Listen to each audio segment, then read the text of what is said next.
వరుస హిట్లతో దూసుకుపోతున్న star hero NTR నటిస్తున్న తాజా సినిమా జై లవకుశ. ఈ సినిమాని సెప్టెంబర్ 21న విడుదల చేయాలని ఫిల్మ్ మేకర్స్ ప్లాన్ చేశారు.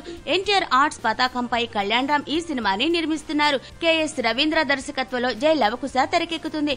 ఈ యాక్షన్ ఎంటర్టైనర్ లో ఎన్టీఆర్ త్రిపాత్రాభినయం చేస్తున్నాడు. సినిమాలో ఎన్టీఆర్ న్యూ లుక్ అభిమానులని ఎంతగానో ఆకట్టుకుంటుంది. అందాల తారలు రాశి ఖన్నా, నివేదా థామస్ లు హీరోయిన్లుగా నటిస్తున్నారు. దసరాకు జై లవకుశ సినిమాపై ప్రేక్షకులు అభిమానుల్లో భారీ అంచనాలు ఉన్నాయి.